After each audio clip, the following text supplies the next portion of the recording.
Welcome to another episode of Inside Rangers Football, our final one of the 2022 season, which wrapped up this past weekend with a tough loss in the region finals. Smithson Valley finishing out its season 12-2, a 26-21 loss to College Station, and a thriller from Pflugerville. Coach, such a wild game, so many twists and turns, and it all came down to one play from inside the 5-yard line that just did not go your way. Take us to the finish of that game and just how tough it was on your players and your staff to come up just that short. Well, it's always hard to lose that last game in the playoffs. You know, as we always say, unless you win the entire state championship, you'll lose the last game. And but yeah, it's a last play. It goes down to literally the last play, the last second of the game, and you got an opportunity to win. So it's tough to take. There's no doubt about that. But you know, I thought our kids did about as good a job as you can on giving us a chance to win.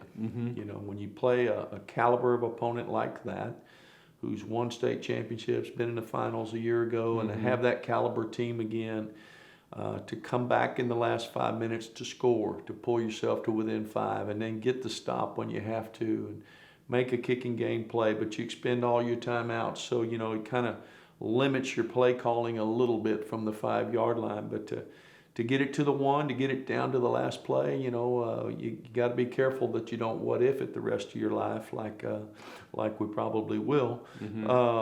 But boy, what a supreme effort! Really, both ball clubs, and tough to take. But wow, like you said, if you were watching the game and didn't care who won, then that'd probably be about as good a game as you can watch. But we did care who won, and so we're disappointed, but thrilled about the journey. Yeah, you said it. Your team just so resilient, you know, throughout the game. You're up 14-10, and then there's those 2 late touchdowns in the first half that gives College Station the lead and the momentum.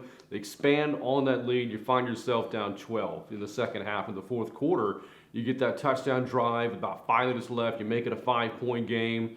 And then, yes, the miscue they had on special teams works brilliantly in your favor. And then you get the ball down to about 2, unable to punch it in. But take us to that final play itself and how good you felt about giving the ball to David DeHoyas. Well, you know, you want to put the ball in his hands. I mean, we've got a number of kids who we'd have been comfortable with, but, you know, we felt good about that. And, you know, they, of course, you know, stacking the deck. It's probably close enough at the 1-yard line to where you think, well, we're probably not going to need to throw this in. You know, should we get on the edge with some of our perimeter stuff? You know, all that's going through your head, but you have no timeouts, don't have any time to think. 40-second clock's winding down. You know, you make that call, and you know, it turned out not to be what we needed. You know, we got to credit College Station. They bowed up, made the play. Kid made a great tackle in the open field, and did what they had to do, you know, but it was a lot of wild momentum swings. You know, we're down 10-0 right away. And, but, you know, we get a big kick return, and it takes us, and we use that to springboard to a touchdown. Then we get another one, and we take the lead, and then the wild momentum shift right before the half. You know, then they strike twice in the last minute or two before the half. So it's just a lot of wild back and forth momentum shifts. But, you know, and I think you harp on the one play, but it's like a lot of games, out of the 150, 60, 70 plays, there are a lot of what-if plays. There's probably 6, 7, 8 plays that had they gone differently. Maybe it's not as noticeable as the last play, but, you know, we miss a tackle perhaps, or we miss a block, or we miss a cut. You know, we're a hair's breadth away from going the distance on a punt return. I mean, there's a lot of what-if plays, and that one's the one that sticks out, of course, because it was the last one. You always hear about that next man up mentality. You have to have that if this is a non-district game, if it is a district game. And in this case, for the game's biggest position, quarterback, Ryland Walker makes his first career start in the region finals. Chase Sendlick unable to go after getting hurt the previous game against Fulshire, and Ryland gave it his all. How do you feel as if he handled the moment? Well, he handled it well, and that's not surprising to me. It's not surprising to his teammates. You know, you're right. The quarterfinals is a tough time to get your first start at the varsity level, but we had confidence in him. We didn't water down the game plan or anything like that because we had a different kid in there. Obviously, we love Chase. Wished he could have played as Ryland did, but he stepped up and he did his job and he gave ourselves a chance to win. And we were proud of him before that game, but certainly even more so now with the kind of performance that he was able to put together. What does a game like this, Coach, tell you about the character of your football team? Again, we mentioned the resiliency, so many momentum swings in the game, and your team just kept battling and fighting and putting themselves in a position to win. What does a game like that say about the character of the 2022 Rangers? Well, it shows it, but we already knew it. Okay, nothing happened Saturday that made me feel that way about him. I already knew that. Maybe it was on display to those who aren't as close to our program or who don't have the day-to-day dealings with him like these players like I do. But it didn't surprise me. When we were down, the fact that we came back was not shocking. When we were down again, the fact that we came back was not shocking. And the fact that we gave ourselves a chance to win right at the end was not a surprise. And that's something that's developed over years. Mm-hmm. You know, it's not something that you suddenly call upon in the moment or some grandiose speech at halftime or whatever. That's not it. You simply regroup, realize there are going to be inevitable ups and downs in games like these. There's 8 teams left in the state. You don't play people that aren't good. And there are going to be moments when you're going to have to dig down. And our players did that, and I thought they would, and of course they did. Again, Smithson Valley coming up just short against College Station this past week, but the Rangers, as always, made their share of big-time plays, putting them in a position to win the game and go to the state semis, just to come up a little bit short. But with that, we now take a look at our final edition of this week's Plays of the Week. Well, let's go take a look. Our first play of the week comes at an opportune time. We're down 10-0 to a very talented team, and things aren't looking good. The Buzzards are circling a little bit here early in the ball game, and after their second score to go up 10-0, we get a big kickoff return. How many times through the years has that ball gone into Braden Bafidis' hands? You can see Braden with a circle around him catching that ball right at the 20, and we get a big return here that's going to springboard our comeback. He gets a few blocks as he starts upfield. We get a couple from Braxton Alexander there at the top and Weston Ross here at the bottom, and then we get a third block right there from David De Hoyos, and those 3 blocks create a seam for Braden to hit it. You can see he hits that hole with Kyler Clark leading him, and he gets one more block right there from Nicholas Dudzikowski coming from the backside. It creates that alley for him to hit. He outruns this little ankle tackle there, only the kicker to beat, and he gets us down to the 27-yard line where we're able to go in and score our first touchdown and get right back in the game. From behind, you can see the whole thing. There's Braden moving up, catching a bloop kickoff into the wind. And there are those blocks that I mentioned. There's David on the left. In the middle, there's Braxton Alexander. Weston Ross on the right. Just 3 perfectly executed blocks. And Braden hits the gap right there. There's Nick Dudzikowski's block. Braden makes that cutback. Gets us all the way down to the other end of the field where we're, as I said, we're able to go in and score, get ourselves right back in the game. Our second touchdown, which gives us our lead, is going to go to Kyler Clark, another senior playing his last game. A big catch right here. We're on the 31-yard line. We start with a hard ball fake, a hard run fake to the right. You can see most of the defense moving that way. Our quarterback, Rylan Walker, rolls left, and he's got 3 options. He's got a low option, a mid option, and a high option. That high option, Kyler Clark, is the one that's open. And Rylan correctly makes that decision and throws that ball right into the corner there. Catches it just before he goes out of bounds on about the 2-yard line, and we go in the next play to score and take the lead.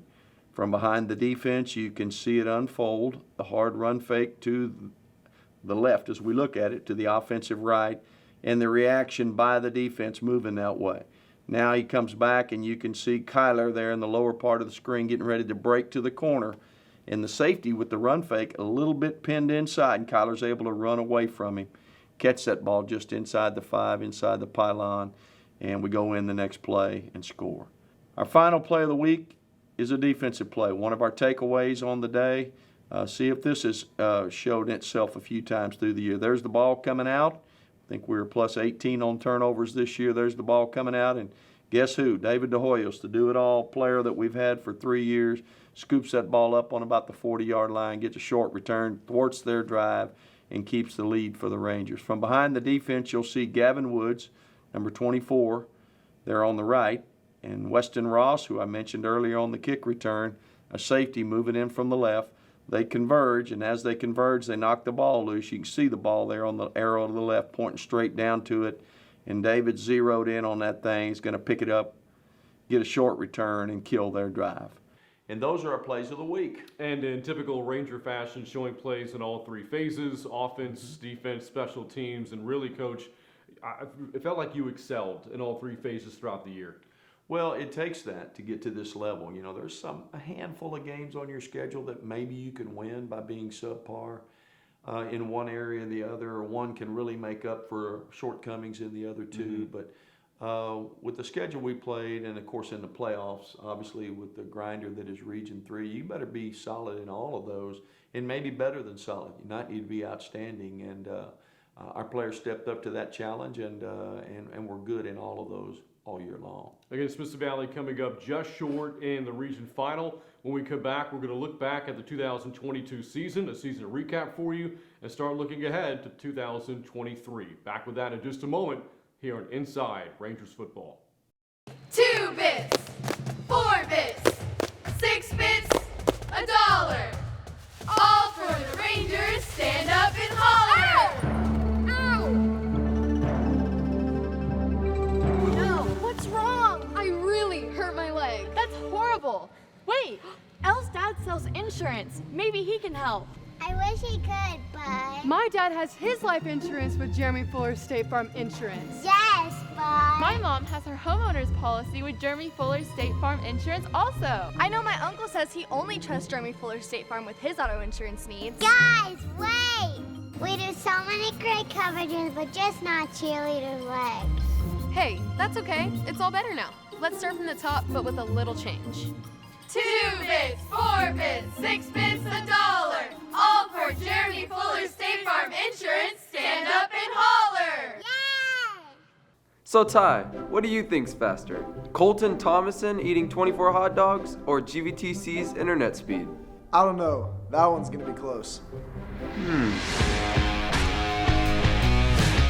Ready, set, go! And done! No, get some more. Do over. I was not expecting that. Me either. Back here on Inside Rangers Football, recapping the 2022 season, a record of 12-2, a district championship, unbeaten district record, and a trip all the way to the region finals. This was a very special season for you, Coach, and as you actually look back at the beginning of it, it feels like years ago now, but really it was only about 15 weeks or so ago, and that was the opener in the Alamo Dome against Reagan. You win a thriller there to beat the Rattlers in the Alamo Dome. Along the way, you lose Freddie DuBose. I think a lot of people forget about that. One of your top playmakers suffers a knee injury, done for the year. And you and I spoke earlier about that next man up mentality with your quarterback position this past game with Ryland Walker. Well, in comes TJ Hunt. You know, after Freddie goes down, and he ends up being a remarkable playmaker for you this season, one of many for you this year. But as you look at TJ's play specifically, what stood out this season? Well, just what a well-rounded player that he is. Some players are explosive. TJ proved to be explosive. Some players are very savvy, have a real feel for the game. That describes TJ to a T. Some players have a great work ethic and a practice work ethic that rubs off on others. Same. High character guy with talent, and just proved to be, you mentioned it, a playmaker. Don't know that we've ever had one that had as many 40, 50, 60-yard catches as he did, even though that he's not a guy that just pops out at you. Wow, look at that guy's speed. It's deceptive. It certainly deceived a number of our opponents, and couldn't be prouder of his performance. So again, you win the opener against Reagan, but then you lose to a really good team in week 2 in the home opener. Didn't lose another game after that in the regular season, going all the way up to the region finals. The way your team responded after that tough loss against a really good opponent in week 2, what did that say about your team? Well, that team that beat us, the Harker High, we had a chance to win that one at the end. Had a punt return call back. We had a possession that didn't end up in touchdown inside the 5, but really gave ourselves a chance to win, didn't. Now that's a team that went ahead and played to the quarterfinals in the 6A playoffs. So we knew we had played a good team. We didn't win, didn't make it. Our kids didn't make any excuses. They showed up the next morning, looked at the tape, corrected some mistakes in the weeks to come, and used it, I think, as a springboard into what to follow. And sometimes disappointment can be a good thing. You don't tend to work as hard or be as on the ball when things are always going your way, and we certainly got a dose of that in game 2. We were so accustomed over the past several years talking about district with Judson and Steele and Clemens and New Braunfels. Well, then the district changes as you drop from 6A to 5A. So now you're playing some unfamiliar opponents. You have teams like Seguin, you get Canyon and Wagner back in your district. You're adding Lehman, teams again you're not quite as familiar with, and you get tested really early in the opener against Wagner. Hard-fought game. In fact, I seem to recall Wagner had a 20-play drive in the third quarter of that game that you got to stop, did not allow any points, held on to win a tough-fought game against the Thunderbirds, and used that to catapult you to a 7-0 district record in that new district. How do you feel as if the program adjusted to being in the new 12-5A? Well, I thought we did well, and it works both ways. They weren't used to our style of play either, so there was a little bit of who are these guys? Who are the Hayes Rebels? Who are they? How do they? What's their style of play? How do we match up against them? What's their coaching staff's personality? What do they tend to do on third and medium calls? What do they tend to do in a red zone on defense? Things that, as you mentioned, we've played a lot of the same people year after year. We know them, they know us. So getting to know them was a bit of a process and a little unnerving, real frankly. But our kids and our coaches adjusted well. We did what we had to do to win and, to, like you said, run the table, win district without a blemish was outstanding. And then much the same now going into Region 3 in the playoffs. Who is Cedar Park, Manville, Fulshear, College Station? These are not teams that we had a lot of background on. We've done some work on them in the summer thinking it might come to this. But that's not the same as actually lining up and playing them in person. We could probably have a show for each one of your seniors and those that contributed to the team this year. We don't have that kind of time, but if you could look back at the senior class and what they have meant to your program, not just this season, because these kids put in years to be ready for this moment this year. What have they meant to Smithson Valley football? Well, they've carried on and extended the tradition of what our program tries to be. You want talented players, and we had some talented players. There were a number of talented football players as seniors, some with less talent, some with, on the far end of the spectrum talent-wise. But from a work ethic standpoint, they've embraced the past. Okay, this is how we do things here. But I think they extended it as well. I don't know that I've coached a team that's is bonded and together, and I give our seniors credit for that. They took ownership on that. We need to be responsible for creating that. It's not good enough just to play good or to win. To get where we want to go, we've got to have a brotherhood that's hard. Everybody talks about that. Oh, well, yeah, of course. But when you're spending that much time together with 80, 81 individuals, 2-3 times a day, 5-6 days a week for 5 months, and then that's not even counting the off season and the summer, it's hard to get along. I mean, it just is. And, I don't think we've ever had a group do it any better than this one. And, our underclassmen who are coming back got to see it firsthand, and we'll see if they can take that and extend it even further. But if they do, they'll owe a bunch to this senior group. And you mentioned the underclassmen moving forward to 2023. What's the next step in the process as you get ready for next year? Well, you've got to go through the mourning period as coaches here, realizing that this one aren't coming back. And you've got to start looking at your returners through a different lens now. They're a guy that's been there now for a year or two, and now they're the leaders. And you've certainly got to look at your JV and freshman kids differently. They're not that anymore. They're a year older. And that doesn't happen just simply by snapping your fingers the next morning. So there'll be a little bit of a process, and we'll go through the ringer again in the out of season and in the summer, and kids will grow and hopefully step up and embrace their new roles. And the game will change. The opponents, some of them will change coaches, some of them will change schemes. We'll evaluate our scheme, see what needs to look different to give next year's team the best chance to win, because the individuals are different, so we'll have to do things different. I mean, you can't just do the same thing exactly year after year because you don't have the same players year after year. So the process will begin again, but Ranger fans can take comfort in the fact that we got the right players, we got the right people in place, and the process will begin, and it will be done. Another remarkable chapter written in the history of the Smithson Valley program, and this was year 30 for you, Coach, as head coach of the program. We can't thank you enough for making yourself available all season long for these shows, for our game broadcast, all the help from you and your staff, and it's been a pleasure covering the program yet again. Congratulations on what was a highly successful season, your first in District 12 5A. I can't wait to see what's in store for 2023. We're looking forward to it, and we appreciate you, Brent, hosting these shows, and Bo Wick and Wick Productions, not only for this show, but for the midweek show, and of course the broadcast of all the games. What we have is very unique. It's outstanding. It has no peer.